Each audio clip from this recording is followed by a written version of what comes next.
co-moderator, which is with the other moderators, girls and boys, in a meeting with the Deputy High Commissioner for Human Rights, and will arrive in a few minutes. So we are going to start in 2 minutes, okay?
Buenas tardes. Good afternoon. I am Nayeli. I come from Ecuador, and I am working in the social movement from girls, boys, and adolescents. Good afternoon. I'm Jorge Cardona, a member of the advisory team for children, and I'm not going to say my age. Well, we are going to talk about state actors, and we are going to address 3 topics. First topic, the role of legislature, children's parliament. The second, on children, human rights defenders in alternative care. And the last of them, the role of the ombudspersons and NHRIs for children. You already know our methodology of work, and it will be similar to the one in the groups this morning. You will, members of this panel will have 15 minutes to give their opinions, and then afterwards we will give you the floor, and you will have 2 minutes per person to make your interventions. If you speak for more than the time assigned to you, we will cut your heads off. Well, the rapporteur of this table is Benors Muth, and he comes from a member of the Office for the High Commissioner for Human Rights. And at the end of this panel, they will give you the conclusions that we are going to expose for you as a summary of this workshop. First of all, we are going to start on the role of legislator of children's parliaments with Patricio Cueva-Parra from World Vision, Payal from India, and Hanin from Palestine. To be in a panel with many people speaking Spanish, especially because my first language is Spanish. People get confused because I've been working many years in the Middle East and Indonesia, based in different countries, but my name is very Spanish name, but I'm from Chile. I'm Senior Policy Advisor for Child Participation and Rights with World Vision International. The focus of my role is to ensure the children's voices are part of our policy and advocacy process. When we say that children should be in the center of the debates, means in practice and policy and development of program, etc., especially when it's around this. In the afternoon, Luis from Peru said that, so don't do anything about us without us. That is the main purpose of our work. And how we connect the voices of children from grassroots to the national level, to global level, as well, have been a challenge for many organizations. And I'm very happy today to be in this topic because we think that child parliaments or any kind of a structure similar to child parliaments, like children councils, children clubs, any association or child forum, is a structure that supports children and young people to participate, to engage, to be with others, and to feel they are part of a group, but as well they feel protected and empowered. So that is the key elements of that. That is the conversation I'm going to have with Hanen. One element in our research shows that when children participate in this kind of a structure, let's say again, child parliament, they have a sense of belonging, a sense of being part of a group, feel respected, valued. But the thing they always repeat time to time is the learning, the joint learning with the peers, and the joint actions they have with others. An element of actions, as well they say, if they are individuals in a community, nobody will listen to them. But when it's an organized group of children, people listen, they pay attention, they feel more empowered to go together and to talk to the principal of the school, or a community member, or a member of the local parliament. That gives a strength to the voice. The process as well have element of criticism. So what happened in terms of the selection process? Who is in or out of this? So as well, children's parliament, if they are not very well developed, with an inclusion component, as well can lead to inequality, can lead to exclusion, because maybe those they live close to the project, those who have access to information, they will have a part of this parliament. So that is the thing we are looking to improve those standards so everybody can be included. That includes avoiding any kind of discrimination, segregation based on race, ethnicity, social status, etc.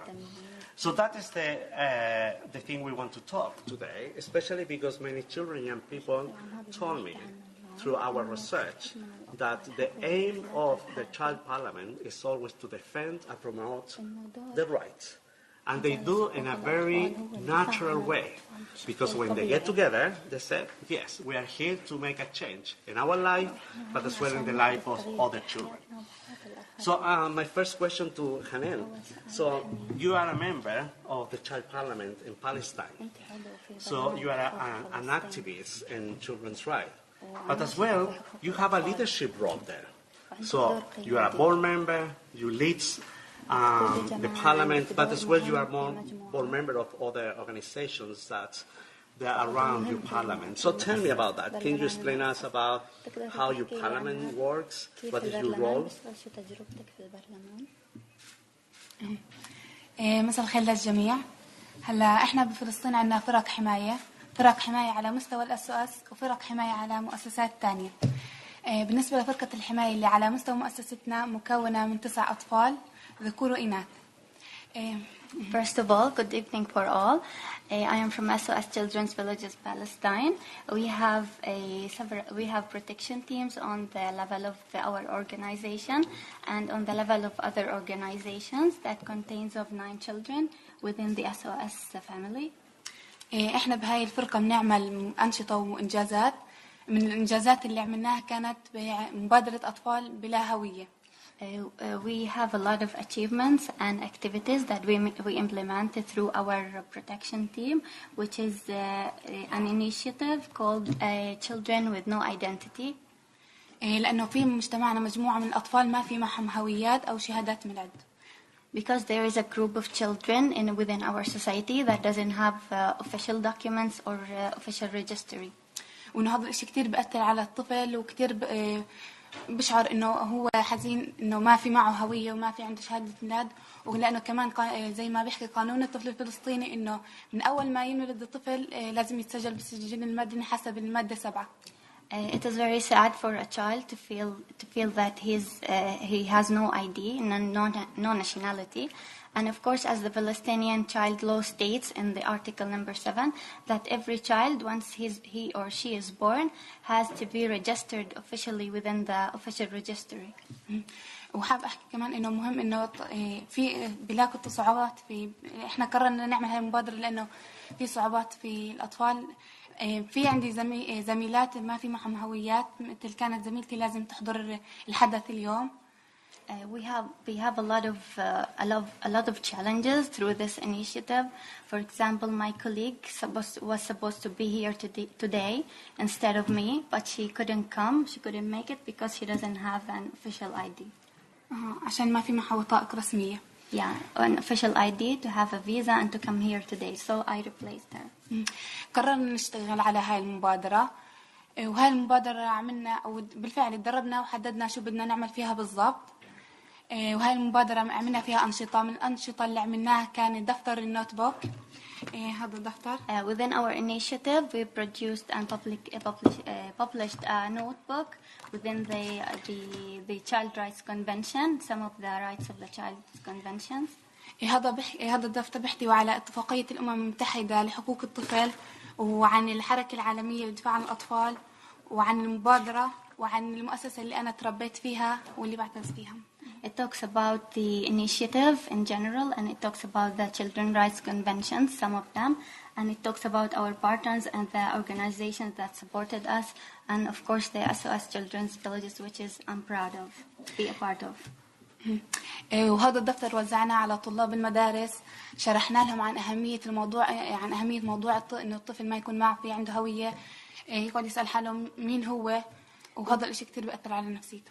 We've distributed those brochures in order to raise awareness through schools for children, so that they would feel the importance of losing one's ID or being without an ID.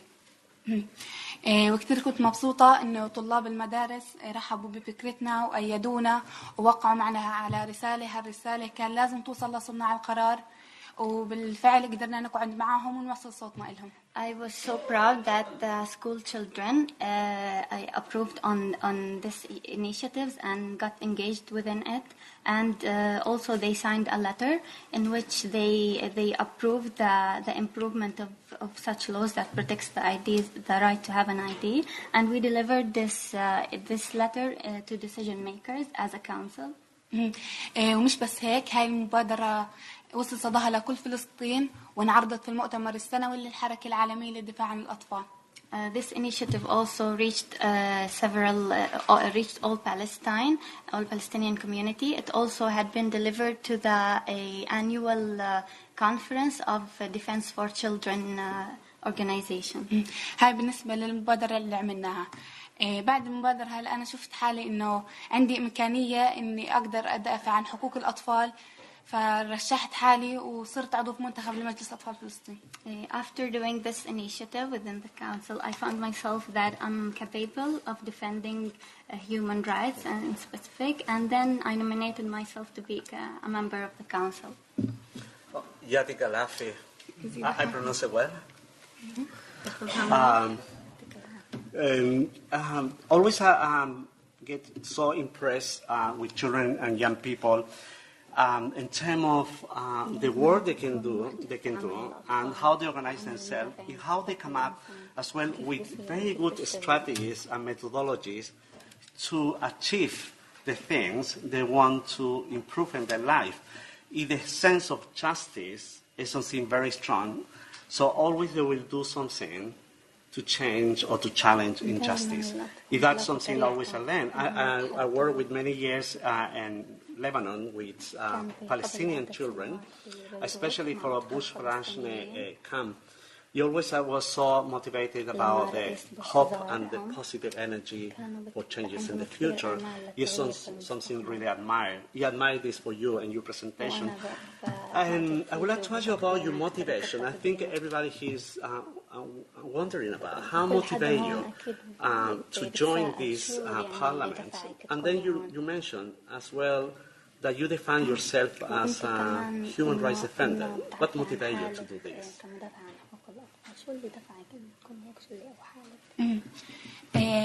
أول شيء إني أكون مدافع عن أطفال فلسطين. أنا بفلسطين لأنه في عنا حقوق وحقوقنا منتهكة، ولأنه كمان شفت زميلاتي بتعرضوا لانتهاك إنه ما في عندهم هويات، وزي ما حكيت لكم زميلتي لازم تكون هون بهالحدث، بس أنا جيت نيابة عنها وأني أمثلها. We as Palestinian children, we are subjected to several violations through our community and through other parties.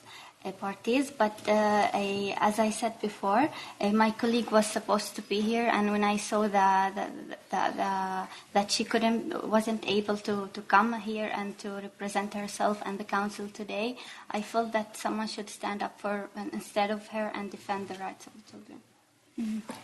فصرت عضو وحبيت وبحب إني أدافع عن حقوق الأطفال. Yeah, so I became a member, and I found this as a motivation to come.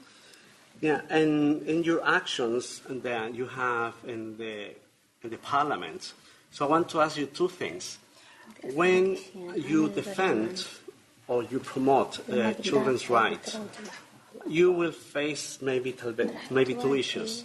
One is what happened with adults that we listen during the day, that sometimes it's not really respect what the children are doing. But the second, what happened with the other children, especially boys with girls? You are a girl, very empowered girl. What happened with the boys that you are leading this and your parliament?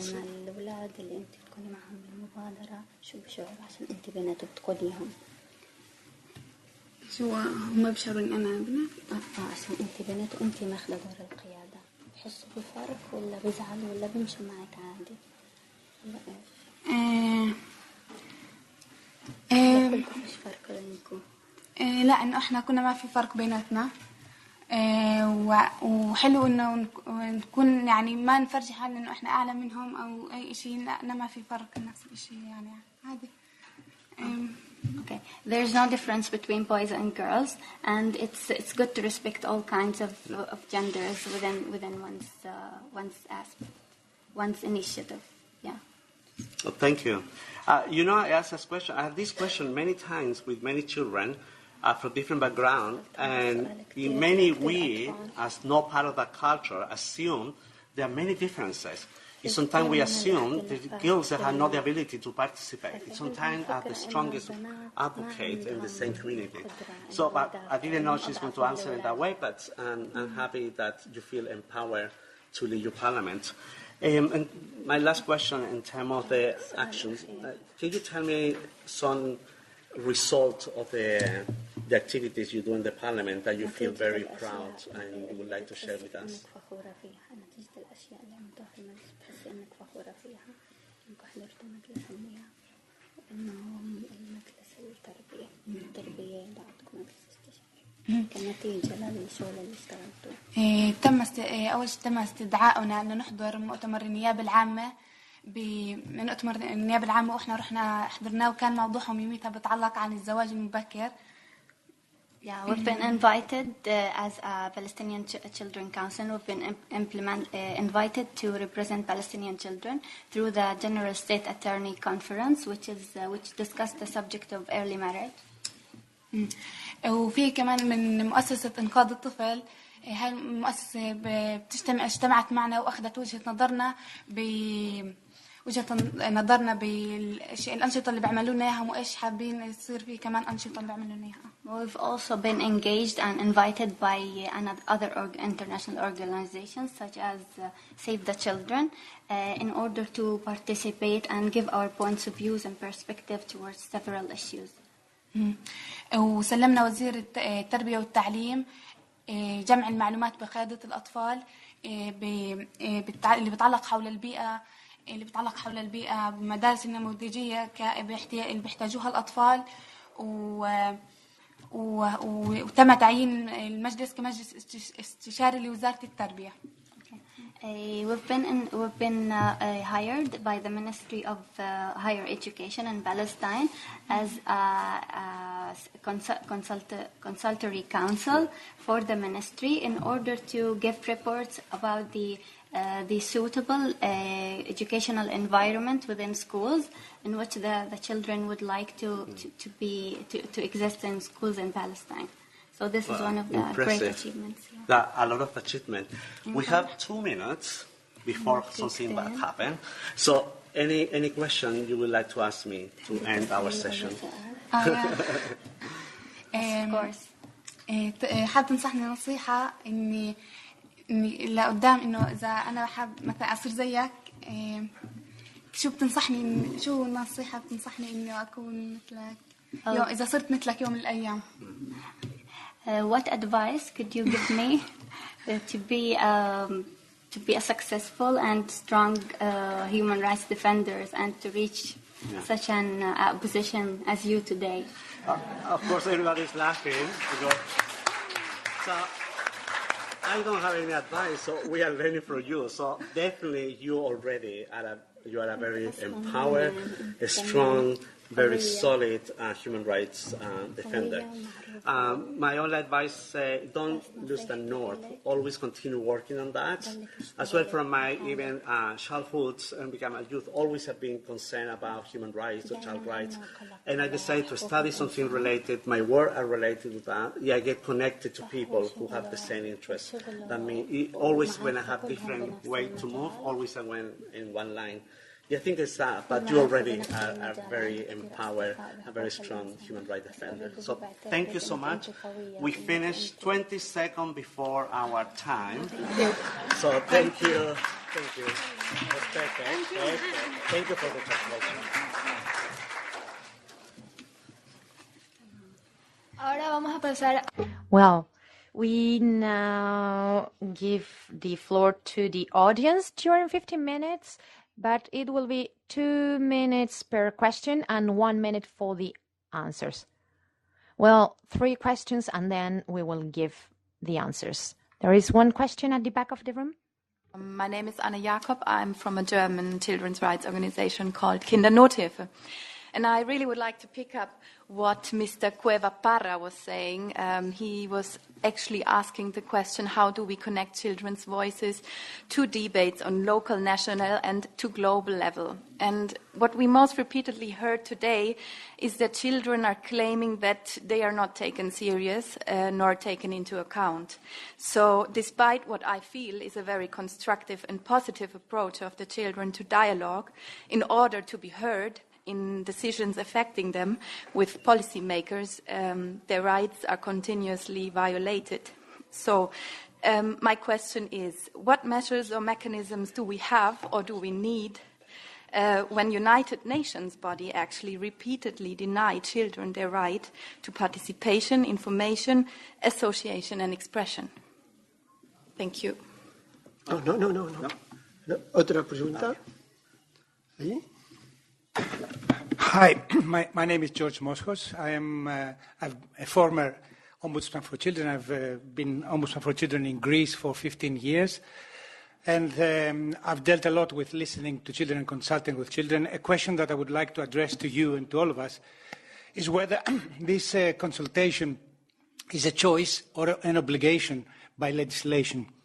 And it seems that in many countries, the Children's Parliament is an initiative with an educational profile, but not an obligation to listen and to take in consideration what children say. The same happens in my country. It is an educational program. So the question is, what can we do to have interventions like the excellent intervention that we just heard from Hanin that happens in Palestine, to be heard by the politicians and be obliged to have these kind of institutions operating. And as the title today, it is legislation. My question is whether, these initiatives are legislated and are included in the obligations of the governments and the state. Thank you.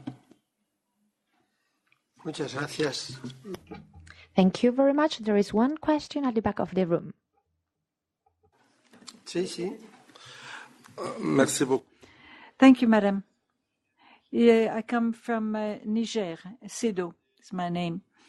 I would like to ask Madam, the parliamentarian from Palestine, if there are any disabled children in her parliament. Coming back to the introduction of this conference, where discussion was related to handicaps and disabilities. Parliamentarians are selected by the school, but we know that parliamentarians in their majority, or rather handicapped children, because of their handicap, do not always have the best grades, not because they're not as gifted intellectually, but because they don't have similar chances. So what can we do so that education can truly be inclusive and handicapped and disabled children have a voice in parliaments? Thank you. Well, do you want to give an answer, Hanan?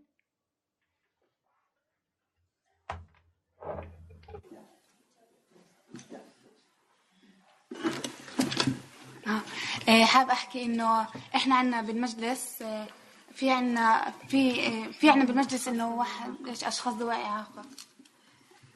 Okay, we have a disabled person within our Palestinian Child Council. He's actively joining us. Thank you. I would like to respond to this question. First, we need to see three actors. First, I'm from civil society, so I cannot take responsibility for United Nations or governments, but I can share our experience in that. So first, I will divide this in three key stakeholders. One is the children and young people. The second, organizations like World Vision or many of like this civil society, and then the state. So the state have signed the convention and have the obligation to listen to children and create a space for that. That's our obligation is clear in Article 12 and many other articles, and as well in policy documents like General Comment 12. So no, there is not an excuse for any state not to listen to children and young people.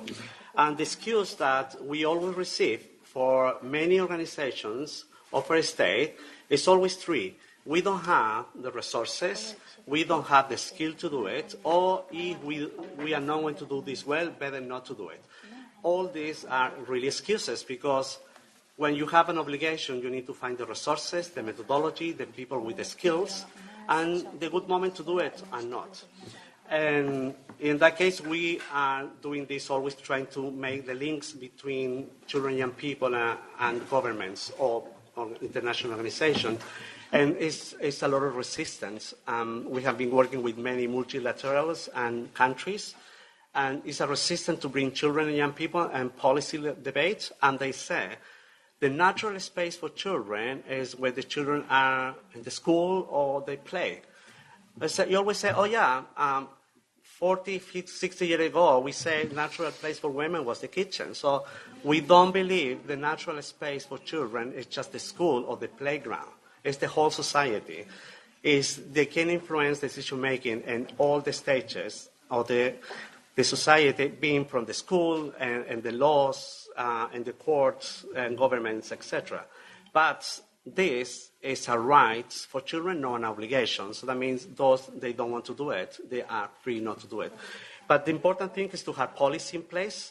It's not anymore that because one person is very sensitive to the topic you want to involve children, young people, it should be policies. A policy at national level and a country level, at national level, community level, etc. But as well an organizational level. Provide the resources to do it and the capacity of staff. There are many things about awareness raising, how to educate, especially those who make decisions about the importance of this. In my experience working with many UN agencies, European Union, African Union, we have sent many documents, reports, videos, methodologies, tips, many things. But you know, the only thing that works is this. When you have a person like Hanin talking directly to the decision maker and they said, oh, it's incredible, she was super smart. Or even they say, oh, even my children cannot talk like her. If that's not true, it's because they don't listen to their own children. So that's the process. So that, I would say that that will be my response. And it need to be really a commitment for all the stakeholders in a society. Sometimes the excuse is communities are not prepared. Or the family is not prepared for that. It's another, always say, it's another lie, because sometimes our staff members are not prepared for that, so they don't want to implement this. But when we have research, when we ask parents, family about the opportunity, like Hannah in the child parliament, always they're so proud and happy of the children, because they have a space to participate, to learn, and to share with others. And one, I remember refugee children told me from Syria, this activity we have in this group was super important to cope with the pain and isolation they have as a refugee. So they need this as a parent. So, and the parents were happy. So we say again, policy, capacity building, resources, and it's not just a moral obligation, it's a legal obligation, and we need to say that. An organization like World Vision, we endorse. The CRC, we don't ratify, we endorse. But when we endorse as well, it's an obligation for us. You agree? Yeah, of course. Yeah. So, I don't know, we respond. Do you want to say something about this question? No. Yeah. So we complement each other, so perfect. Okay. Muchas gracias. Nos quedan... Thank you so much. So we are 10 minutes ahead of the time.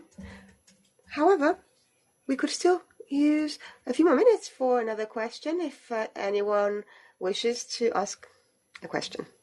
Please go ahead. No? Nayen, do you have a question? Yes. For Karen. I was interested in the foundation of children without identity. I would like to know if there has been progress, if now these children do have their identities that have been established or not.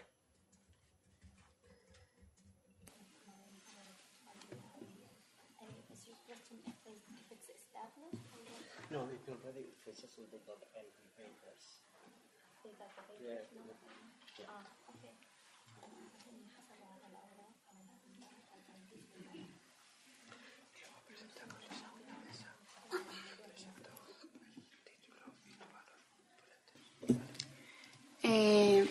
بحكي لك انه هم بيشتغلوا على الموضوع وبمساعدة الخبراء انهم يعني احنا عندنا في زميلة ما كان لها يشتغلوا على الموضوع، ان شاء الله عن قريب بكون لها وان شاء الله الكل بيحصل على هويات مش بس هي.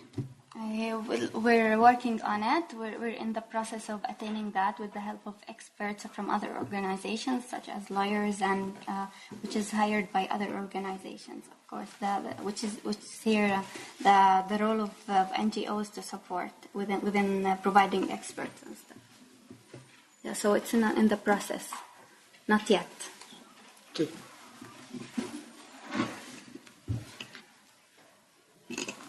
Muy bien, muchas gracias. Thank you. Then we shall close this first debate, and we will now immediately move to the second.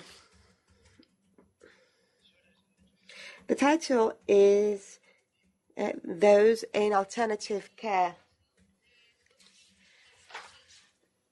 We have Salami Isifufo from SOS Benin, Ryan, 17, from Scotland, and Agnes, 14 years old, from Benin. You have the floor now.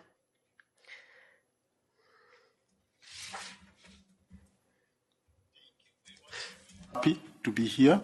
I will first of all give the floor to Ryan to tell us about his experience. Good afternoon. My name is Ryan. I'm 16 years old. I'm from Glasgow in Scotland. I am care experienced and I am part of a movement, and I am a human rights defender. I'm here to represent care experienced children and young people. I am one of 6 brothers and sisters from my birth family, and I only live with one of them in foster care. I was one of the youngest ever recipient of the St Ambrose Active Citizenship Award. I am doing well, and this is because I am loved by my foster parents Alan and Sarah Jane. I am here to tell you that my experience of love in the care system is rare, and I want to change that. Care experienced young people talk about the trauma of being taken into care. Whilst today I went into foster care was dramatic and involved police, I've actually been in and out of the system since I was born. From birth to the age of 9, I experienced at least 15 places that I was meant to call home.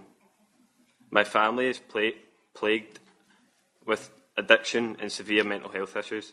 They love me, but they don't know how to love themselves or me. I'm not angry, I'm sad for them and what might have been. I was a parent to my wee brother from the age of 5. I loved him and showed him this by making sure he was awake and dressed in time for the breakfast club at school. I did his homework for him to stop him from getting into trouble. I even made sure that he ate at night with food I had stolen from the local shop. I regularly made sure we escaped the house when violence occurred. I made sure he was my family.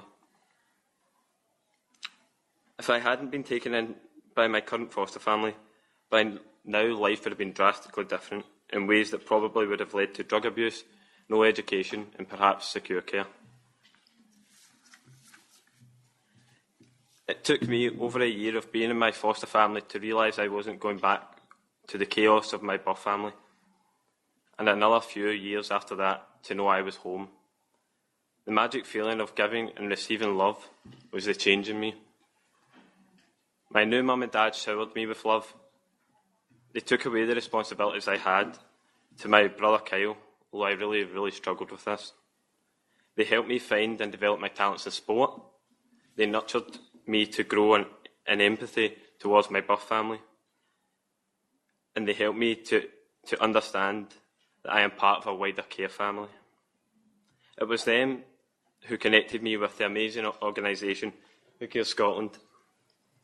I remember going to the summer camp and being shocked by the number of children and young people who talked about being in care like an institution, like an open prison, where they were contained by staff and expected to fail. I was initially embarrassed that they had such a poor care experience, and I was experiencing family life and love with my foster parents. Once I had started to explore this, it made me determined to raise my voice. I believe the care system should be a positive experience for every single care experienced person. I believe it because I've lived it, and I know it can happen. I don't understand why the stats and outcomes for care experienced people are what they are. Care is supposed to be an amazing change in your life.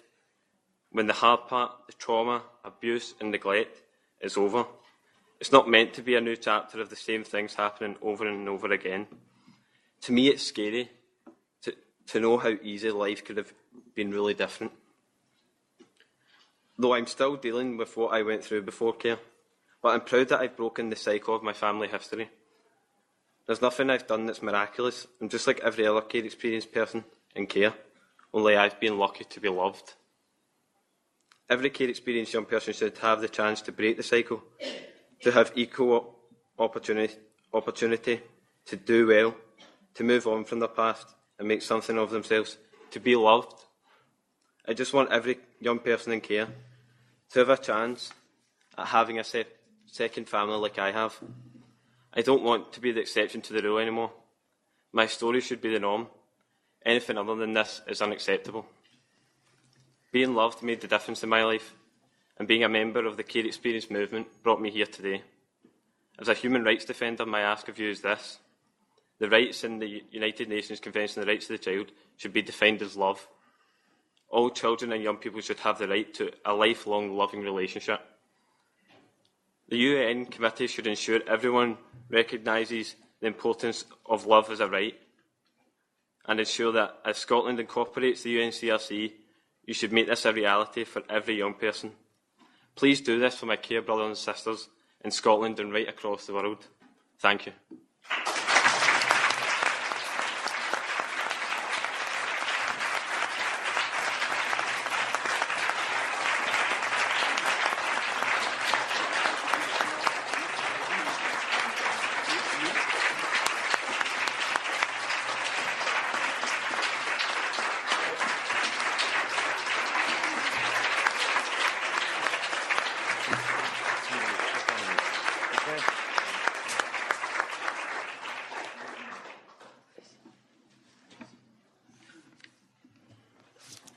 Thank you very much, Ryan, for this touching story.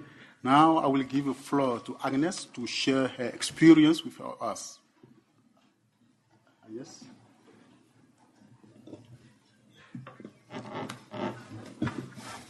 Bonsoir.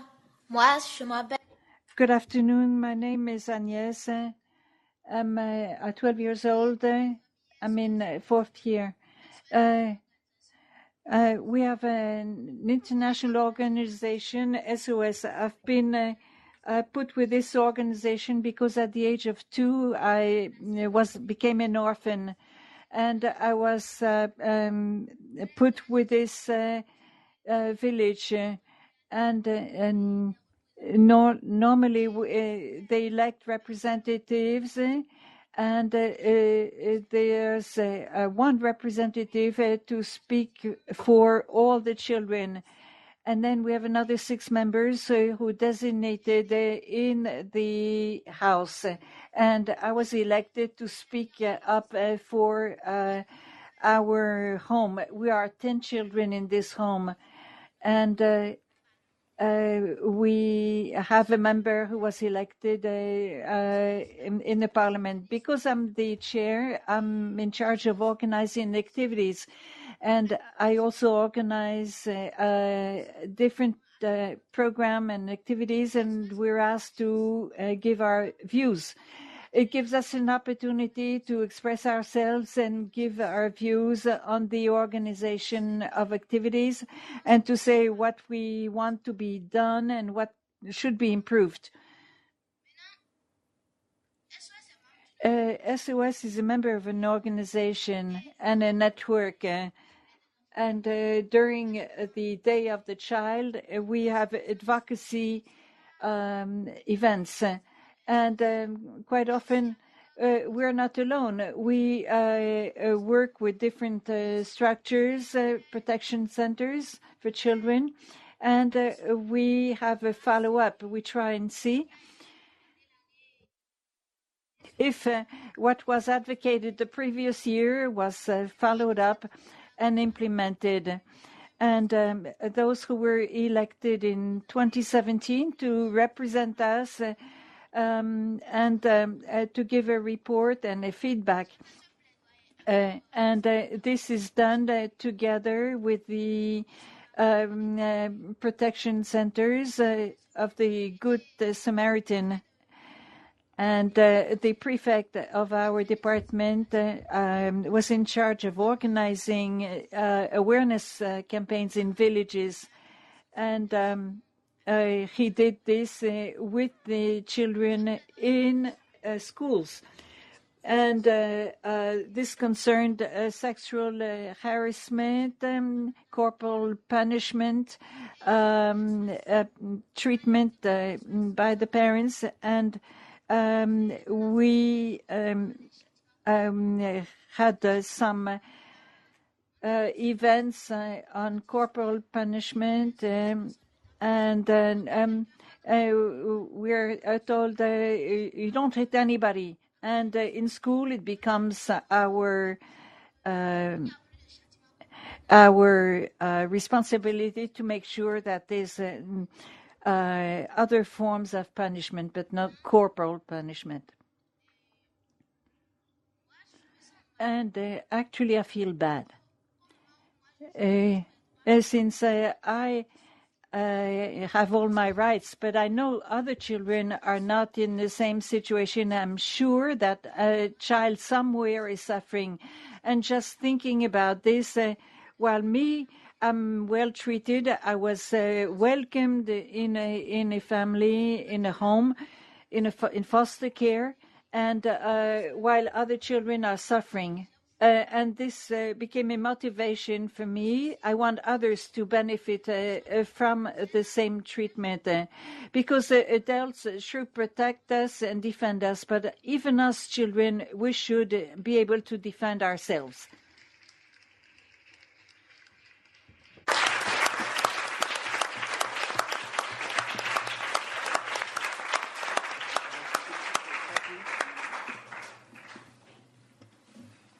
Thank you very much. Merci beaucoup, Agnès. I would like to tell you a little bit about the conditions under which Agnes did her advocacy. We are from Benin, a small country in West Africa, 11 million people with more than 5 million children. Among those children, 500 lost parental care or are at risk of losing parental care. Every year, almost 100 children are killed because they are born in breech position or because they start teething with the upper jaw. This is an issue we are tackling. And there are more than 8,000 children who live in alternative child care centers. In those centers, the conditions of living are very bad. Children are denied their basic rights. Children that don't have access to food don't tell the owners of those centers to grant them the right to participation. This is a problem. Under those conditions, we are wondering how we could make the difference in the life of those children.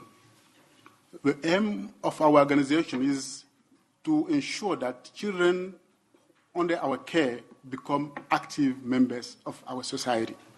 Being active members of society means that those children should be part of society. They should understand what is going on and also defend their right. They should claim their rights. In 2006, we had an opportunity to go to Sweden to learn child rights. It was in Lund University. It was too cold, minus 5 degrees for us, where every day is 32 degrees. It was a nightmare. But we learned a lot of many things about child rights approach, and how those issues can be implemented in alternative child care and in schools. When we came back, we trained all the co-workers, we trained all the children, and we empowered them, including leadership training, so that they can themselves elect their representatives. This was very, very good and a very good issue. What we focus on is the use of democracy. Fair democracy, so that they can learn that in life, democracy is really important. We will not wait until the children reach 18 to tell them, come and go and vote. No. Democracy should be taught to children when they are young. This helps our children to know how to go and claim their rights and how to conduct their advocacy projects. In every program, the children, every year, they have one advocacy topic. They use many strategies, they use lobbying, so that they can make a difference in the lives of their peers. This is what I just wanted to share with you. Thank you for your attention.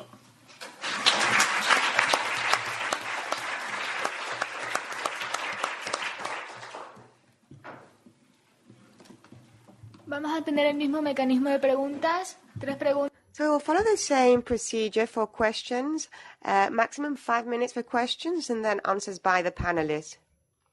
Does anyone have a first question?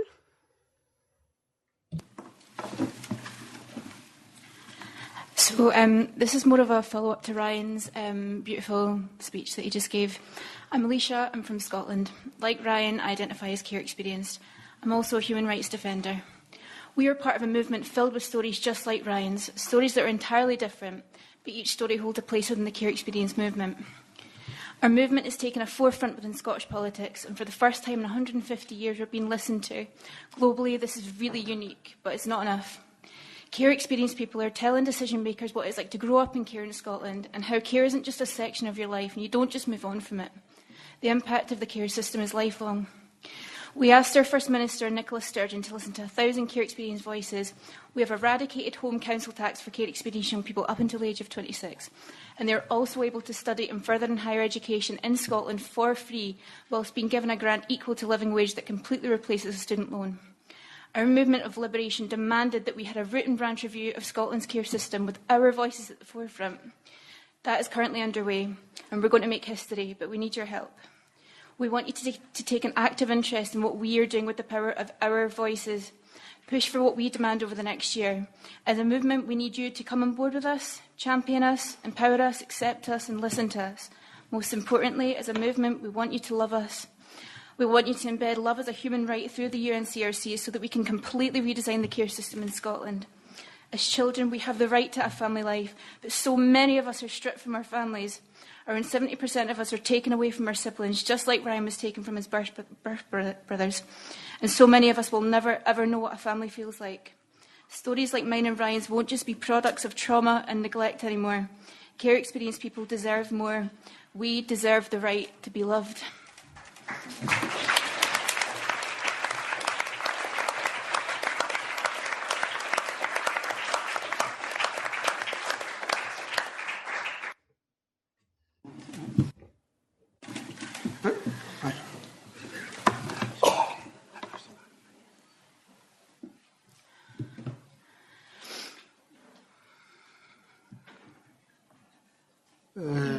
Estás castigado.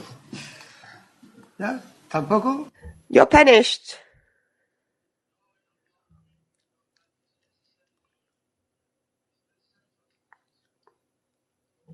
Wow, we got it.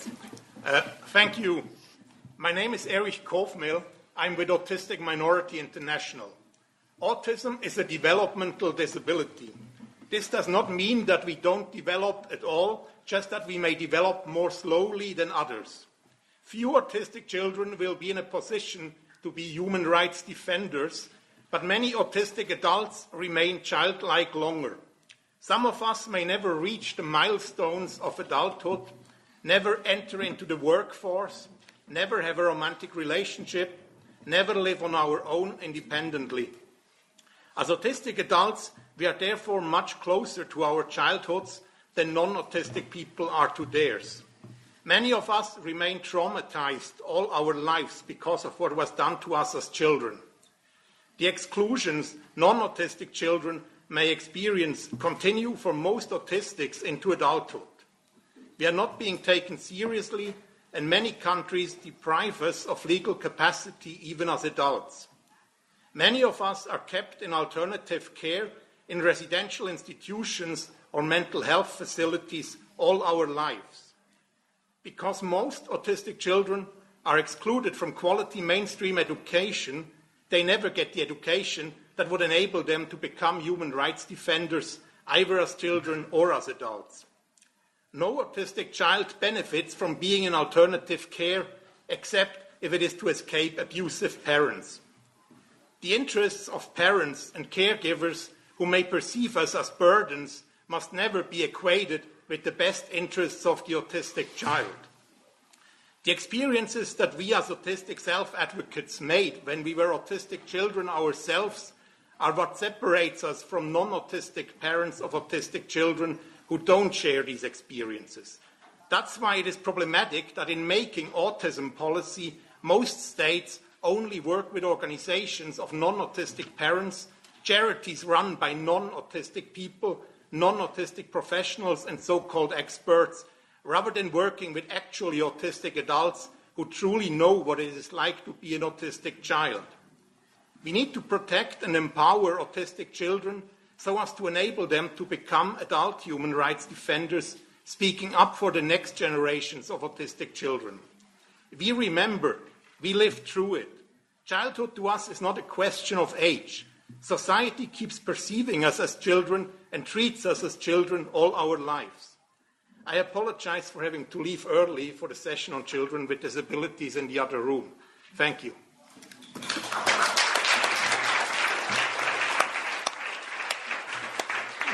Muchas gracias.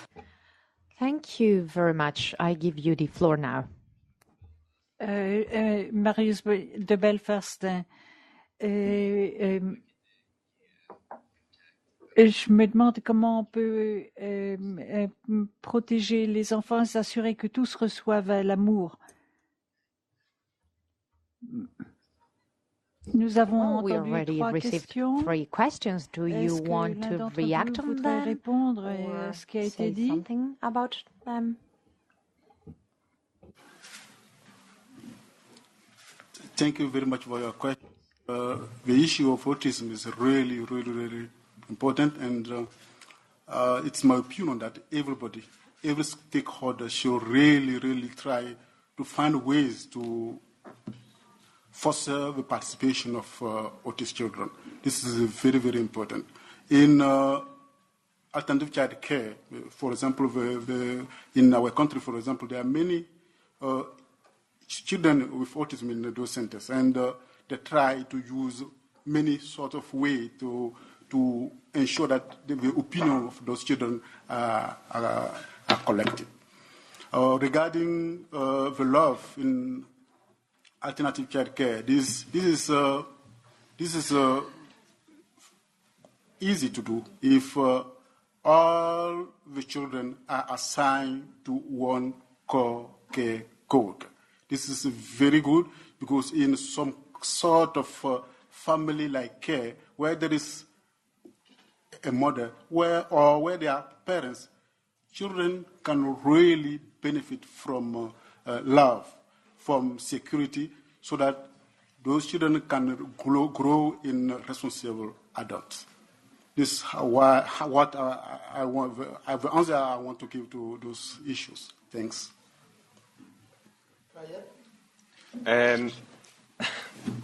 In Scotland, with the representation of being at the organisation Who Cares Scotland, we're a family, and often when we come together, like next month at the Care Global Gathering, it's all about acceptance and knowing that someone who may be standing next to you who's had an experience of care is your equal, because you went through the system, whether it be in Scotland or elsewhere.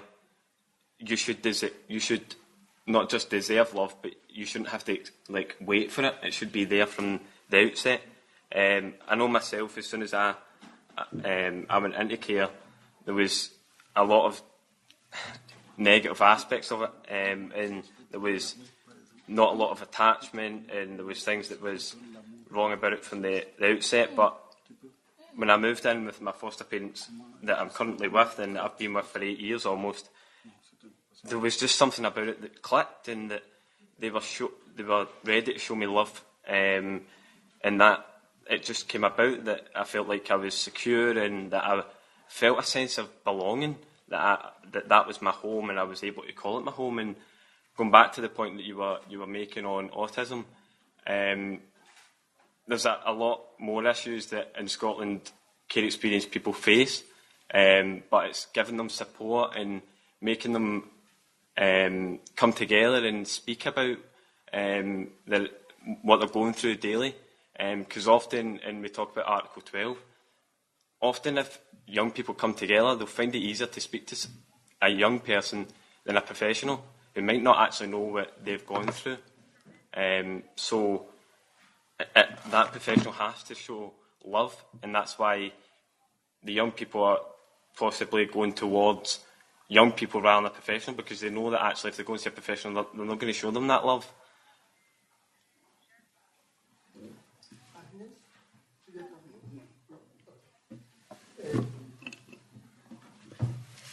Pasamos a una segunda ronda de preguntas. Well, we are going to open the floor to the second round of questions.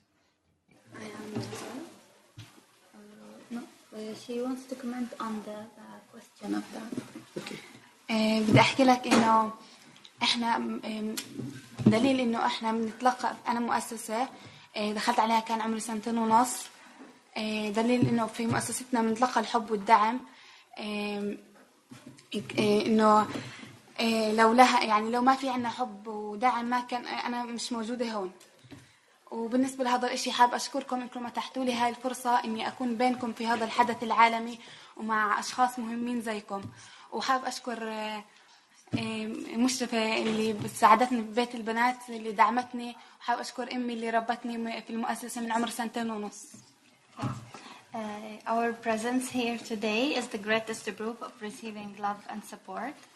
And also, I would like to thank my supervisor at the youth house at the SOS Children's Villages in Bethlehem. She raised me with such an affection and love, along with my alternative mother. I would like to thank her very much. She's probably watching right now. And I would like to thank you all as well for letting me participate in such an international event.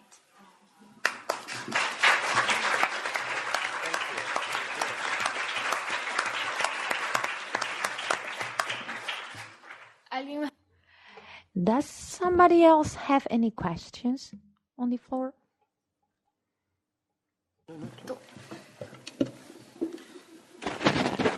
Yeah. Well, I have a comment more than a question about the subjects that are addressed here. We in Latin America, we experience a problem, not really in foster families system, but in education planning, when families cannot cope with the education of their children, they send their children to other families or to some relatives for them to be raised by somebody else, for them to be sent to school to be fed, with the hope of having their children being well cared of. But sometimes these children are exploited within their new homes. They are not sent to school. They are not fed. And we have seen plenty of instances in Latin America in which boys and girls have died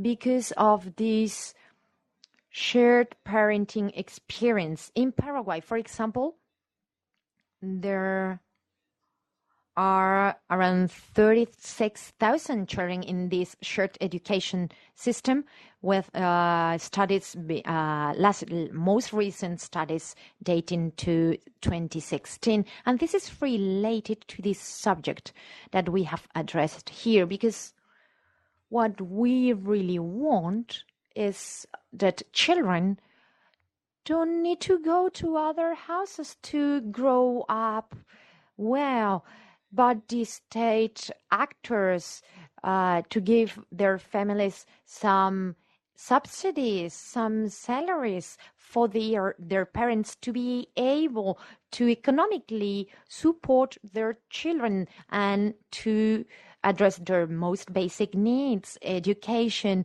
and food.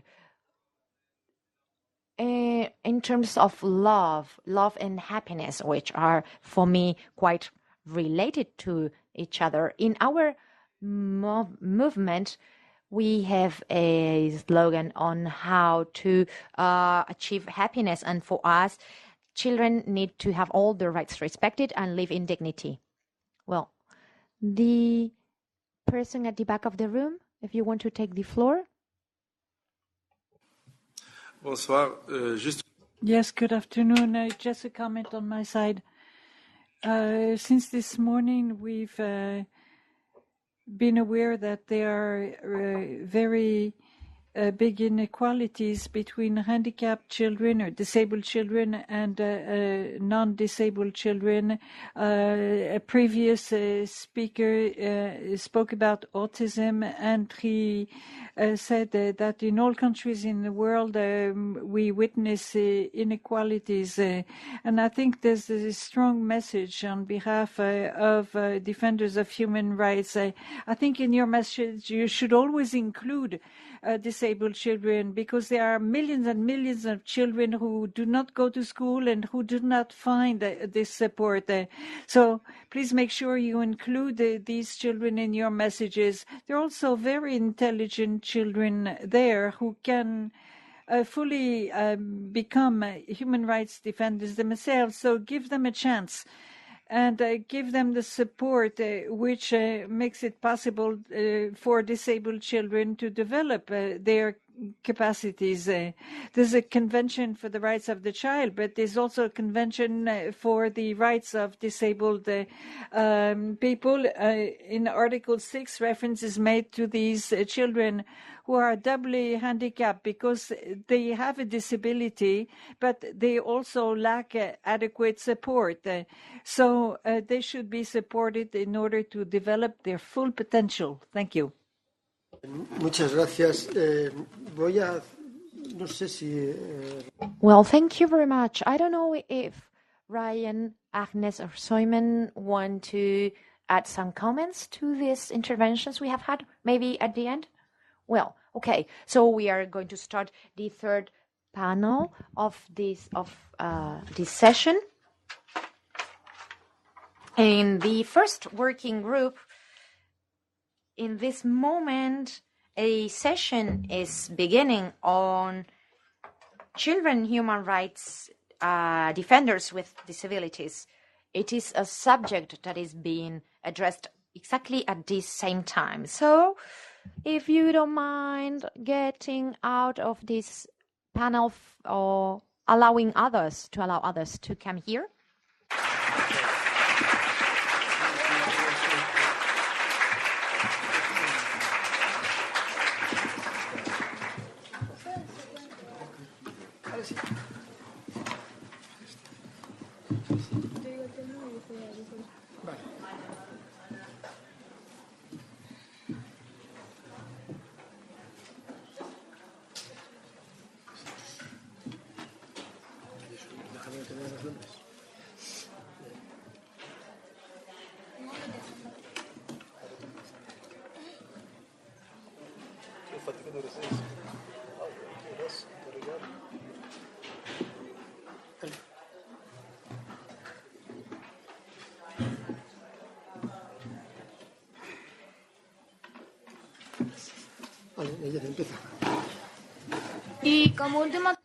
Well, last but not least, we are going to address ombudspersons for children and the role of NHRIs.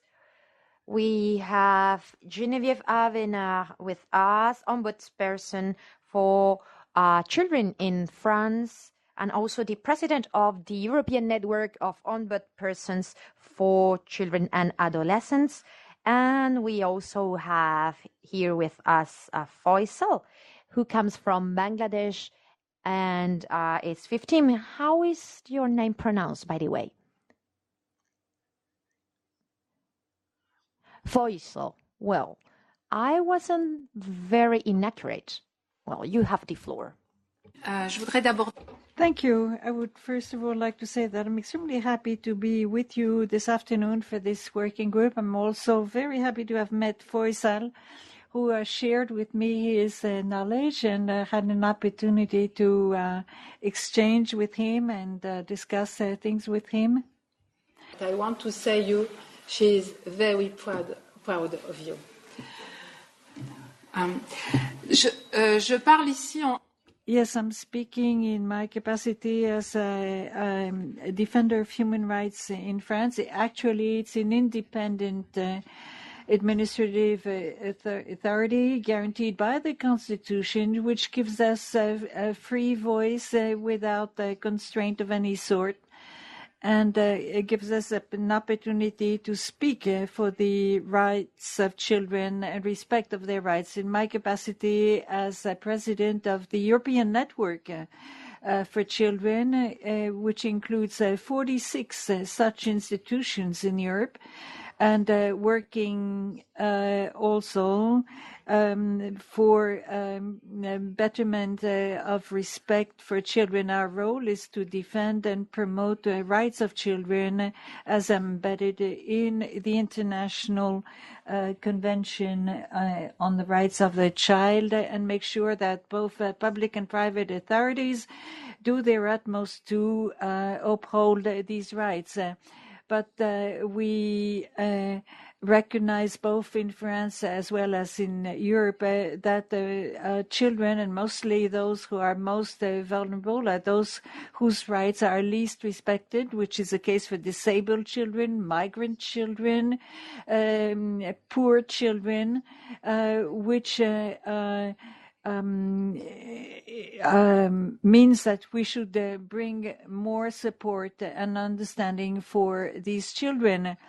In our work, we are sometimes contacted by families, professionals and associations, as well as by children who turn to us because only 10% of children would turn to us to draw attention to their difficulties and their problems.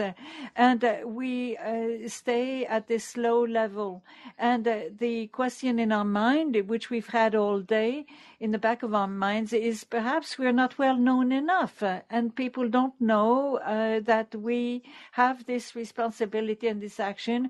We know that we are recognized and according to the convention, there should be direct communication from children to officials of the convention, but we find that the mechanism may be somewhat defective and something must be done about this. And one of our challenges, one of our obligations is to make sure that children participate. And in all of these countries, through an example, we try to uphold actions whereby we show that it is possible to develop processes for the participation of children. And if there's a will, there's a way. And I would like to refer to a Tuareg proverb, which means that what is done for others but not with others is done against others. So what we do for children has to be done with the children.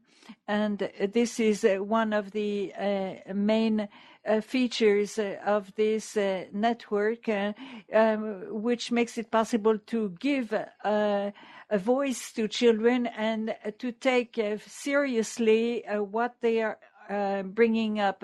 And I would like to pay tribute to the elected president of the network, who is here with us today from Northern Ireland. And in Paris, we're working on the mental health of children because we have a number of children who were present. Their recommendation was taken most seriously and was included in the final recommendation, which will be addressed and sent to the European authorities.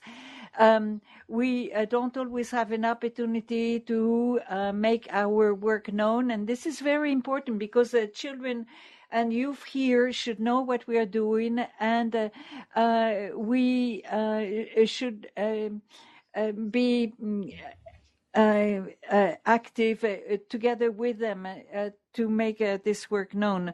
I would like to speak with you on your work as a human rights defender, and tell us what are the causes of the difficulties you're encountering.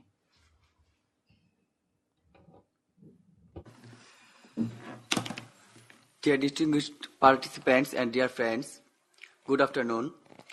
I am delighted to be here, day of general discussion, Children as Human Rights Defenders, and conveying my sincere thanks and gratitude to the management and World Vision to give me the opportunity to speak and participation here. I am Faisal Tanvir. I am 17 years old and I am from Bangladesh. I worked and I am a young leader for New Global Campaign to end violence against children. I work my community of Bangladesh.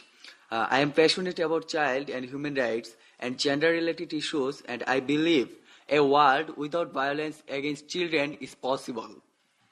Children deserve better. Every child has the rights to be safe, healthy, receive an education, be loved, cared for, and protected. As a child ambassador, I am trying to fight against violence and inequalities through sharing ideas and thoughts, disseminating awareness messages, motivating different levels of grassroots to policymaker, representing myself in a dynamic platform which allows to amplify the voices of people around the country. As the child marriage is a critical situation in Bangladesh, we have chosen and emphasized it as a priority agenda. In Bangladesh, 69% child got married before under 18, as well as it is deeply embedded cultural and religious beliefs. The drivers of child marriage include poverty, parents' desire to secure economic and social security for their daughters, and the perceived need to protect girls from harm, including sexual harassment. From beginning of the year 2017, Child Forum, with help of World Vision Bangladesh, Muktagacha sub-district, my sub-district, has taken first initiative to stop child marriage. For this, Child Forum leaders communicated and dialogued with sub-district administration, local government administration, civil society, law enforcement agency, World Vision Bangladesh, and the community people to make a common consensus. Finally, we are able to make a coalition to stop child marriage movement. To make this movement successful, the coalition developed a plan to action. According to this plan, each local government administrative unit arranged a dialogue session where local leaders, religious leaders, children, parents, civil society, teacher, Muslim religious leaders, CVO and NGO were present, and the dialogue session was led by sub-district administrative officer and sub-district council chairman. It's okay.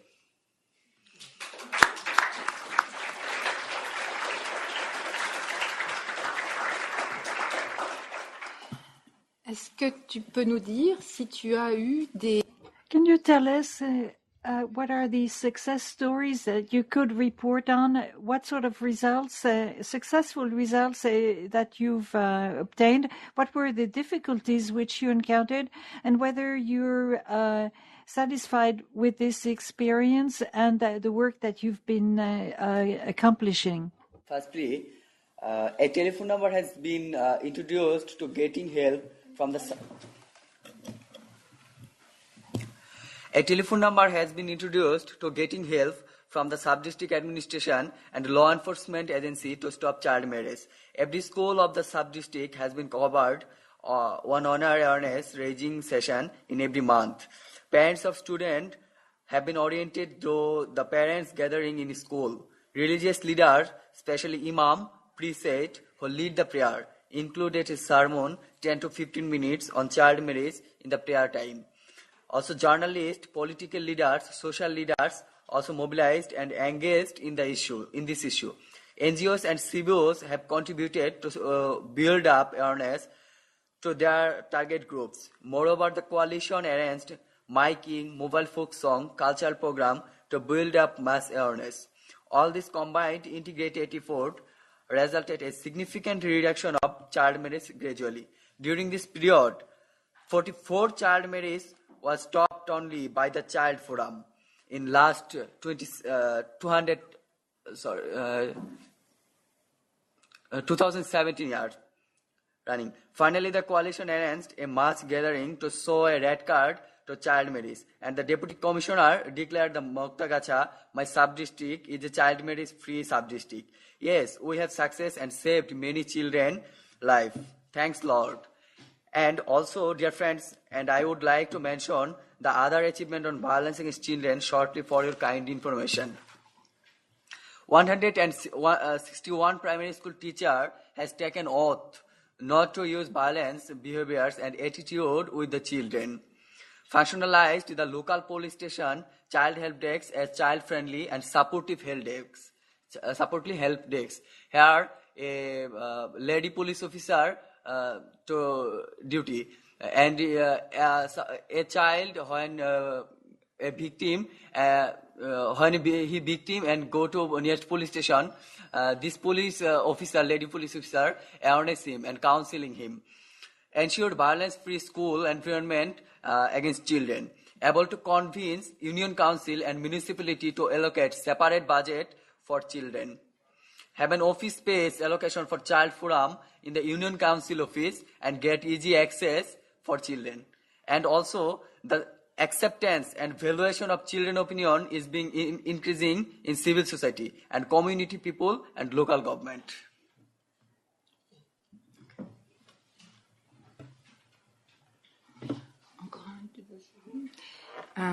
Donc encore juste une question. Yes, just a further question. Could you add a few words? And is there something important you would like to express to everybody in the way of a conclusion? Is there something very important that you would like to share?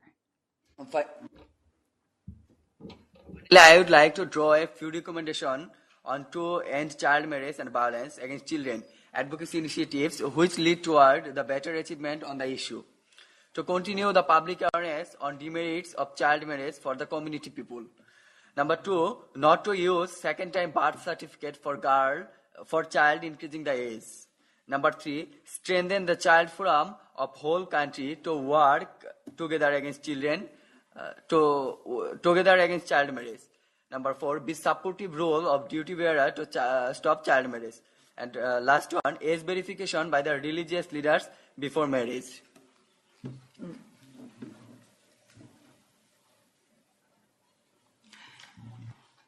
Je voudrais à titre personnel. Personally, I would like to say the admiration I feel in front of what you're doing. I certainly would like to congratulate you and say thank you for everything you're doing.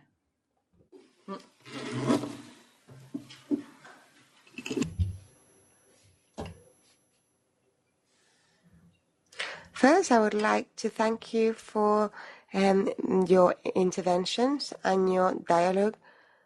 I would like to also thank all those that have spoken today.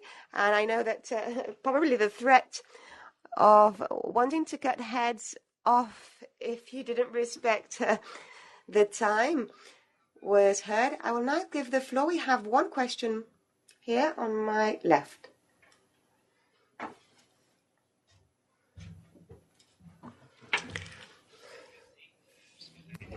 Thank you very much. I'm Francois from the National Human Rights Council of Morocco.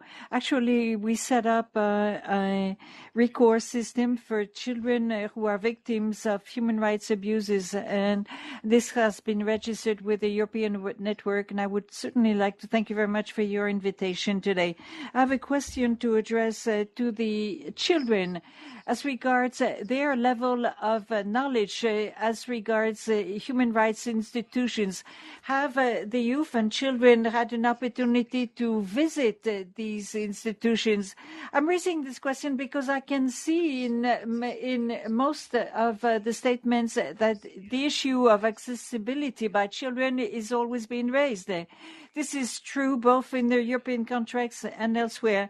As you know, that in our work with these institutions, the principles of Paris and the articles are the main features, but there are new problems today, and perhaps these institutions should have a second look at the way they work with children and encourage interaction with children. We have to work and interact with children and not work for them. And there's a world problem, the question of immigration of children.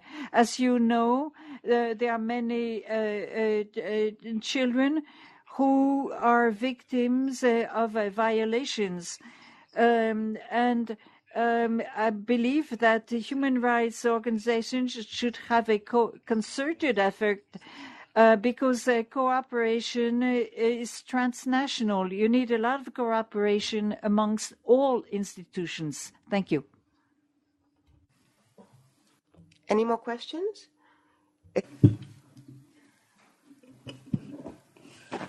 Yo no. Vine preguntando. Más o menos preguntando sobre qué tipo de violencia se... I would like to know what type of violence you're referring to when you say you want violence against children to cease, because in our children's and in our and in a movement in Latin America, we identify 3 types of violence. First, it's the direct violence that can be physical or psychological. The third type of violence is the cultural violence with different ideologies or chauvinistic approaches. And then the third violence is what we identify as structural violence. That is violence from the state or from governments to people, towards people. So to what type of violence do you refer to when you say you no longer want violence committed against children? That was my question. So before giving the floor, any last question? Very well. Who would like to respond to that question? Those questions? Sur la question. Yes, on the issue of knowing if children are familiar with their national institutions for human rights, I think this is an important question. Unfortunately, I cannot give you the answer on this point. What we see as human rights human rights defenders, is that in spite of all our awareness and capacity building measures, and make ourselves known. But it's not only for children, but also towards adults, parents, and professionals who in France have very little training, even if nil, in terms of what is being done to help children. I think this is one of the challenges for the future. This morning we were told that children, human rights defenders, do not always realize that this is their role, and they have this role. So it's very important to develop specific actions to make this particular aspect known, which is not sufficiently done today. Now, for children who are in the migration phenomenon, we're speaking of unaccompanied children and those whose migration course is a very traumatic, lengthy one with very heavy consequences for their health and their well-being and so on. On these subjects, these are subjects which we deal with in cooperation with several regions in the world through the connections we have in Europe, but elsewhere we have an ombudsman association for the Francophone region, another for the Mediterranean region, and ombudsman persons work together so that we don't see the issues only in the European context, but have a global, holistic approach for the country of origin and other countries.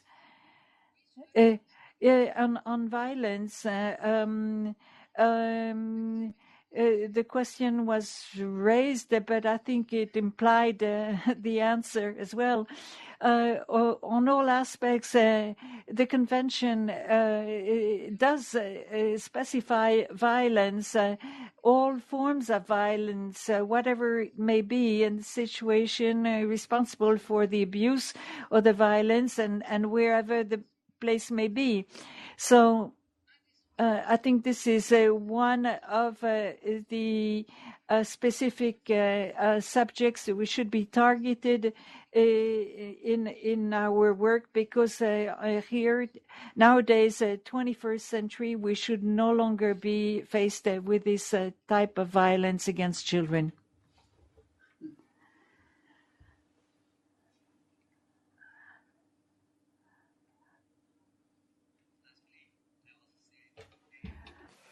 I believe a world without violence against children is possible.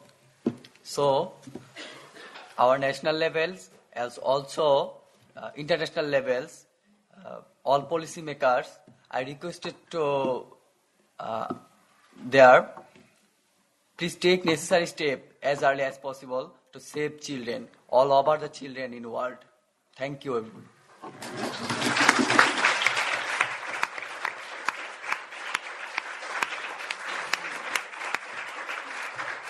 Muchas gracias.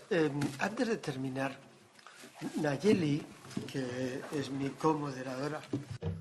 Before ending, I would like to say that, well, Nayeli had was dying to ask a question. I said there was no time, but since we're all present now from the other panels, it would be a time to ask this question. My question is more for the children and teenagers who are here, Ryan, Agnes, and if you would like to, I don't know how your name is pronounced, you too.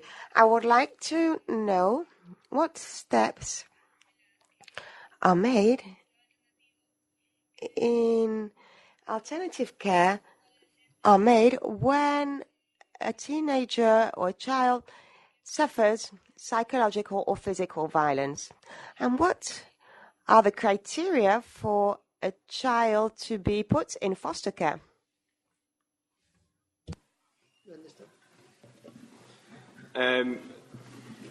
There's a lot of work that's done through like various organisations around the care sector in Scotland. I think we know that it's in Scotland 9 out of 10 young people go into care through no fault of their own, through neglect, abuse. So there's a range of different things that can happen for a child or a young person to go into foster care. But if you look at it as the whole system in Scotland, and to say it again, it's not their fault that they're going into care. I know from my own experience, there was the odd time it was my fault, and that was because of my own behaviour, and I can admit that. But again, the Scottish Government are always looking at, through the new Act in 2014, getting it right for every child.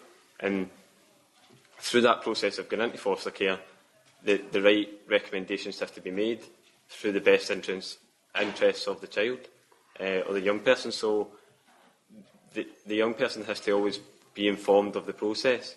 And when that's not happening, that's when the young person is going to feel a sense of like they're not wanted, or that they shouldn't be around anymore, and that can lead to suicide and things like that. But time and time again, it's come up that young people aren't engaged in the process when they're either going into foster care or different placements within the system.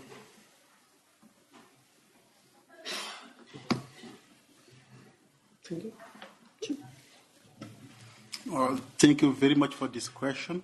When it comes to physical abuses in alternative child care centers, for example, in our practices, we focus on prevention.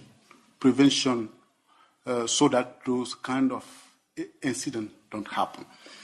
In our case, 91% of people in Benin have suffered physical or emotional violences. So research shows that people who suffer those kind of incidents tend to replicate them on children.